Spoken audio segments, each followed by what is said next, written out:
Praise the Lord. ജീവജലത്തിന്റെ പുതിയൊരു എപ്പിസോഡിലേക്ക് എല്ലാ ദൈവമക്കൾക്കും വേഗം വരുന്നവനായ യേശുക്രിസ്തുവിന്റെ അതിപരിശുദ്ധ നാമത്തിൽ സ്നേഹ വന്ദനം. ഇന്ന് 2025 ജനുവരി മാസം 15-ാം തീയതി ബുധനാഴ്ച. സ്വർഗത്തിലെ ദൈവത്തിന്റെ വലിയ കൃപയാൽ നാം ഏവരും ഒരു പുതുദിനത്തിലേക്ക് പ്രവേശിച്ചിരിക്കുന്നു. എന്നെ ശ്രവിച്ചുകൊണ്ടിരിക്കുന്ന നിങ്ങൾക്ക് ഏവർക്കും ഈ ദിനം സന്തോഷത്തിന്റെയും നന്മയുടെയും അനുഗ്രഹത്തിന്റെയും ദിനമായി തീരട്ടെ എന്നുള്ള പ്രാർത്ഥനയോടും ആത്മാർത്ഥമായ ആശംസയോടും ഇന്നത്തെ വാഗ്ദത്ത വചനത്തിനായി കാതോർക്കാം. ഇന്ന് ജീവജലത്തിൽ കൂടി പ്രോമിസ് വേഴ്സായി നമുക്ക് ലഭിച്ചിരിക്കുന്നത് ആവർത്തന പുസ്തകം 4-ാം അധ്യായം 7-ാം വാക്യം. ഡ്യൂട്രോണമി ചാപ്റ്റർ 4 വേഴ്സ് 7 നാം ഇങ്ങനെ വായിക്കുന്നു: നമ്മുടെ ദൈവമായ യഹോവയോട് നാം വിളിച്ചപേക്ഷിക്കുമ്പോഴൊക്കെയും അവൻ നമുക്ക് അടുത്തിരിക്കുന്നത് പോലെ ദൈവം ഇത്ര അടുത്തിരിക്കുന്ന ശ്രേഷ്ഠ ജാതി ഏതുള്ളൂ? മോശ തന്റെ നിര്യാണകാലം ആത്മനിറവാൽ മുൻപേ അറിഞ്ഞ് ഗോത്രപിതാക്കന്മാരെയും ഇസ്രയേൽ പ്രഭുക്കന്മാരെയും കൂട്ടിവരുത്തി അവരെ അനുഗ്രഹിച്ചുകൊണ്ട് കഴിഞ്ഞ തന്റെ ദീർഘമായ 40 വർഷത്തെ മാത്രമല്ല, ഏകദേശം 120 വർഷത്തോളം അടുക്കുന്ന തന്റെ ജീവചരിത്ര ഇസ്രയേലിന്റെ യാത്രയെക്കുറിച്ച് വ്യക്തമാക്കുകയാണ്. അങ്ങനെ മോശ താൻ തിരിച്ചറിഞ്ഞ രുചിച്ചറിഞ്ഞ ദൈവം ആരാണ്, എന്താണ് എന്ന് അടുത്ത തലമുറയ്ക്ക് പകരുകയാണ്.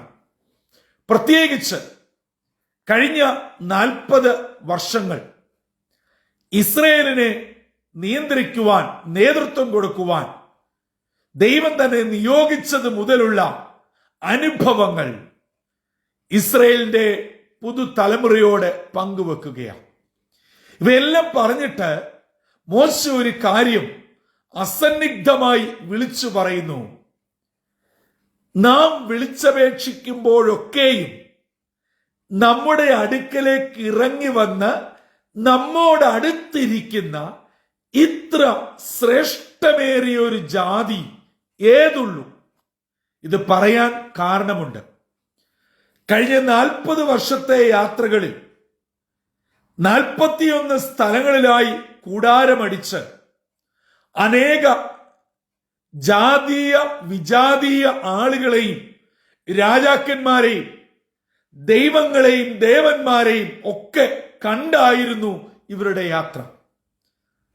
മോശ പറയുകയാണ്, നമ്മുടെ ഈ ജൈത്രയാത്രയിൽ ഇങ്ങനെ ഒരു ദൈവത്തെ നിങ്ങൾ എവിടെയെങ്കിലും കണ്ടിട്ടുണ്ടോ എന്ന് പറഞ്ഞാൽ, തന്റെ ഭക്തർ വിളിച്ചപേക്ഷിക്കുമ്പോൾ, ആവശ്യപ്പെടുമ്പോൾ, കരയുമ്പോൾ, യഥാസ്ഥാനപ്പെട്ട് മടങ്ങി വരുമ്പോൾ തന്റെ ഭക്തരിലേക്ക് ഇറങ്ങി വരുന്ന ഒരു ദൈവം ജീവിക്കുന്നു. പ്രിയ ദൈവമക്കളെ, നാം ഇന്ന് ലോക മതങ്ങളിൽ അതെന്തും ഏതുമായിക്കൊള്ളട്ടെ, അവരുടെ മതഗ്രന്ഥങ്ങളോ എഴുത്തുകളോ കേട്ടുകേഴ്വുകളോ നോക്കിയാൽ സകല മതങ്ങളും ദൈവത്തെ തേടിപ്പോവുകയാണ്, തേടി യാത്ര ചെയ്യുകയാണ്. ദൈവം ഇരിക്കുന്നിടത്ത് ചെന്ന് ആരാധിക്കുന്നു, നേർച്ച കാഴ്ചകൾ അർപ്പിക്കുന്നു, പ്രാർത്ഥിക്കുന്നു. എല്ലാ കാര്യങ്ങളും അവരവരുടെ വിശ്വാസം അനുസരിച്ച് ചെയ്യുന്നു. അത് അവരവരുടെ വിശ്വാസം അനുസരിച്ച് ശരിയുമായിരിക്കാം. എന്നാൽ വിശുദ്ധ വേദപുസ്തകം വളരെ വ്യക്തമായി നമ്മെ പഠിപ്പിക്കുന്നു, വിശ്വാസി ദൈവത്തെ തേടിപ്പോവുകയല്ല, വിശ്വാസിയെ തേടി വിശ്വാസിയിലേക്ക് ഇറങ്ങി വരുന്ന ഒരു ജീവനുള്ള ദൈവം നമുക്ക് വേണ്ടി ജീവിക്കുന്നു. അതുകൊണ്ടാണ് യേശുവിന്റെ ജനനത്തിന് ദീർഘവർഷങ്ങൾക്ക് പുറകിൽ യെശയ്യാ ദീർഘദർശി വിളിച്ചു പറഞ്ഞു, കന്യക ഗർഭിണിയായ ഒരു മകനെ പ്രസവിക്കും, അവന് ദൈവം നമ്മോട് കൂടെ, ഗോഡ് വിത്ത് അസ്, ദൈവം നമ്മോട് കൂടെ എന്നർത്ഥമുള്ള ഇമ്മാനുവേൽ എന്ന പേർ വിളിക്കപ്പെടും.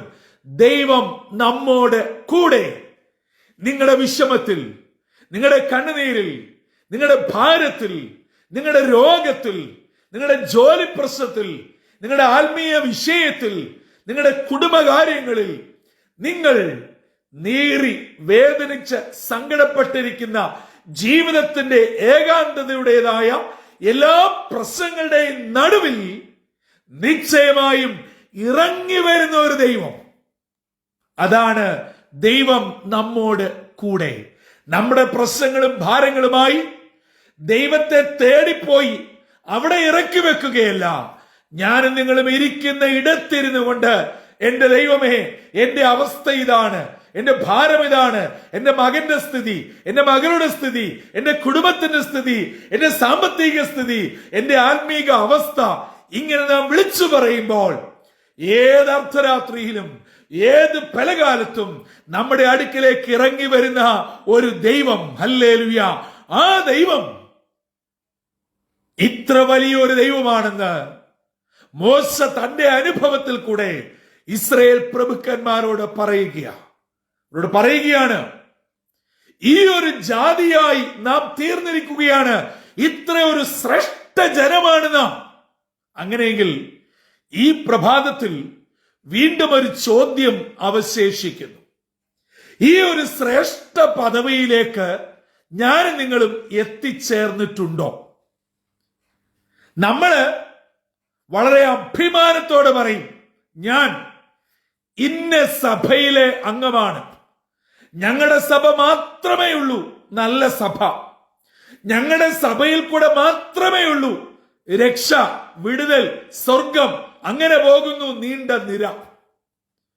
ഞാൻ ഏറ്റവും നല്ല പേരുകേട്ട കുടുംബത്തിലേതാണ്, ഏറ്റവും നല്ല സ്ഥാപനത്തിലാണ് വർക്ക് ചെയ്യുന്നത്, എനിക്ക് ഇത്ര ലക്ഷം അല്ലെങ്കിൽ ഇത്ര അക്കത്തിൽ ശമ്പളം ലഭിക്കുന്നുണ്ട്,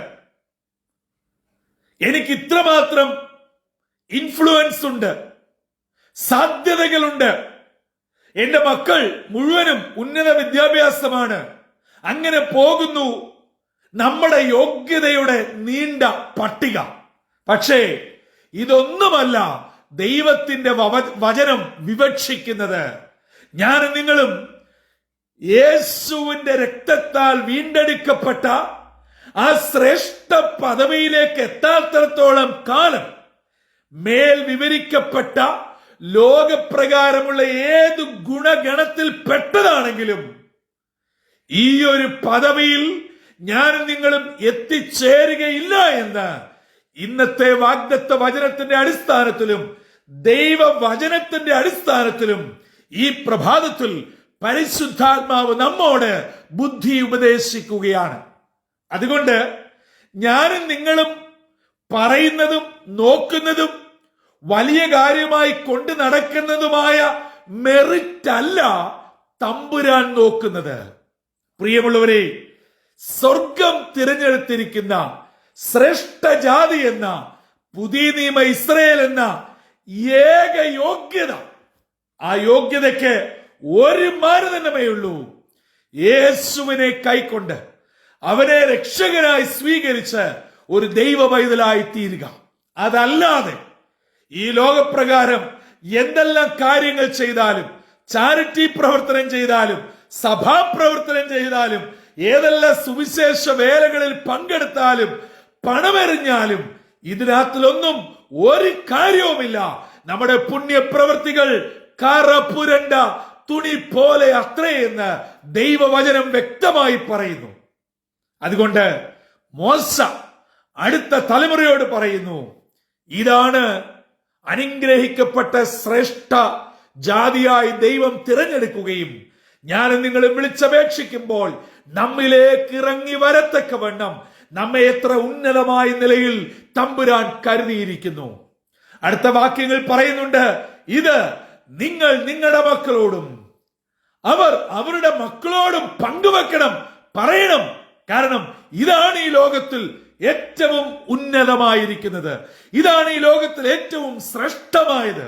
അതുകൊണ്ട് പ്രിയ ദൈവജനമേ, ഞാൻ നിങ്ങളെ വിളിച്ചപേക്ഷിക്കുമ്പോൾ, ഭാരപ്പെടുമ്പോൾ, കരയുമ്പോൾ നമ്മിലേക്ക് ഇറങ്ങി വരുന്ന ഒരു ദൈവം, ആ ദൈവം 2025 ജനുവരി മാസം 15-ാം തീയതി ബുധനാഴ്ച ഈ പകലിൽ നിങ്ങളിലേക്ക്, നിങ്ങളുടെ അവസ്ഥയിലേക്ക്, നിങ്ങളുടെ കുടുംബത്തിലേക്ക്, കുഞ്ഞുങ്ങളിലേക്ക്, പ്രാർത്ഥനാ വിഷയത്തിലേക്ക്, നിങ്ങളുടെ പ്രാർത്ഥനാ വിഷയം ഈ ലോകത്തിന്റെ ഏത് കോണിലുള്ള വ്യക്തിയുടേതോ അല്ലെങ്കിൽ എന്തുമായിക്കൊള്ളട്ടെ, അവിടേക്ക് ഇറങ്ങിച്ചെല്ലുന്ന ഒരു ദൈവസ്നേഹം, ആ നിലയിലേക്ക് ഞാൻ നിങ്ങളും ശ്രേഷ്ഠ പദവിയിലേക്ക് ഉയർത്തപ്പെടണം.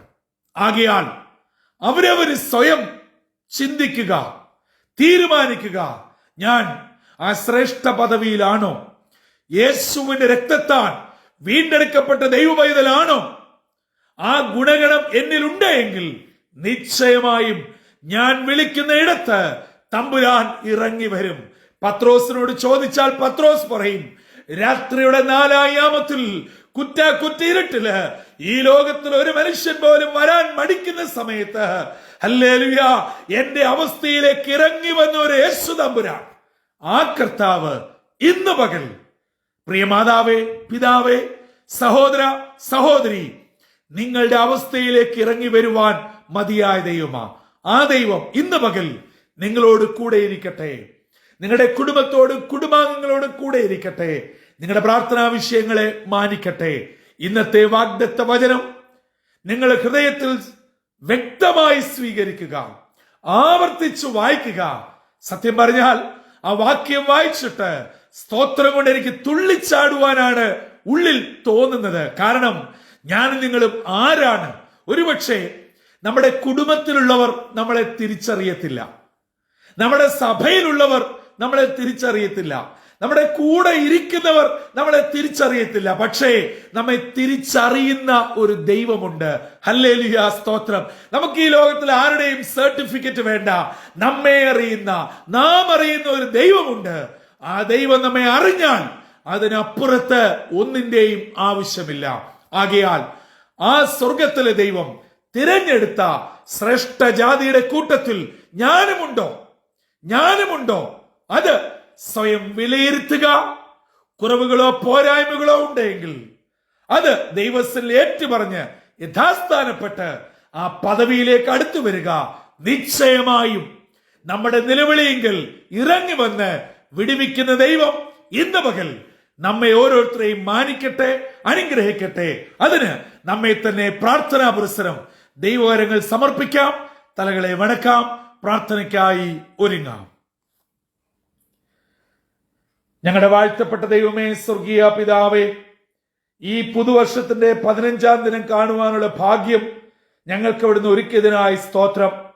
വയോവൃദ്ധനായ മോശ അടുത്ത തലമുറയെ വിളിച്ച് വചനത്തിൽ നിന്നും ലഭിക്കപ്പെട്ട പ്രമാണത്തിൽ നിന്ന് അവരെ ഉപദേശിക്കുമ്പോൾ വളരെ വ്യക്തമായ ഒരു കാര്യം വിളിച്ചു പറഞ്ഞല്ലോ.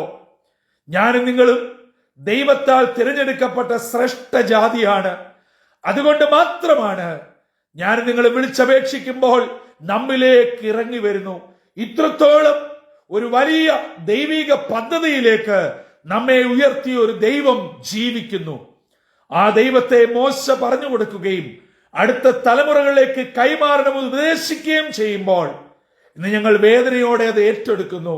പലപ്പോഴും ഞങ്ങൾ അങ്ങയിൽ നിന്നും നന്മ അനുഭവിക്കുന്നു, എല്ലാ സുഖ സൗകര്യങ്ങളും അനുഗ്രഹങ്ങളും സൗഖ്യവും അനുഭവിക്കുന്നു. എങ്കിലും നന്ദിയില്ലാതെ പിറുപിറുക്കുന്ന ഞങ്ങളുടെ കുറവ് ക്ഷമിക്കണമേ. ഞങ്ങളുടെ തലമുറയോട് അങ്ങയെ കുറിച്ച് പറയുവാൻ മടിക്കുന്ന ഞങ്ങളുടെ പോരായ്മ ക്ഷമിക്കണമേ. ഇന്നത്തെ ദിനം വചനപ്രകാരം സ്വയം ക്രമീകരിക്കുവാൻ, ആ ദൈവിക പദവിയിലേക്ക് ഉയരുവാൻ ഞങ്ങളെ ഇവിടുന്ന് സഹായിക്കണം. ദൈവവചനം കേൾക്കുന്ന എല്ലാവരെയും അനുഗ്രഹിക്കണം. ഇന്നത്തെ ദിനം വിടുതലിന്റെ അനുഗ്രഹത്തിന്റെ ദിനമാക്കി തീർക്കണം. യേശുവിൻ നാമത്തിൽ അപേക്ഷിക്കുന്നു, കൃപയോടെ കേൾക്കുമാറാകണമേ. ആമീൻ, ആമീൻ, ആമീൻ. പ്രിയ സഹോദരങ്ങളെ, ഞാനും നിങ്ങളും ആരാണ് എന്നുള്ള വ്യക്തമായ തിരിച്ചറിവ് നമ്മിൽ ഉണ്ടാവട്ടെ. അങ്ങനെ ആ ഒരു പദവിയിലാണെങ്കിൽ നിശ്ചയമായും നാം വിളിച്ചപേക്ഷിക്കുമ്പോൾ നമ്മിലേക്ക് ഇറങ്ങി വരുന്ന ഒരു ദൈവം, ആ ദൈവ സാന്നിധ്യം ഇന്ന് പകൽ ജീവജലം ശ്രവിക്കുന്ന ഏവരും അനുഭവിക്കട്ടെ.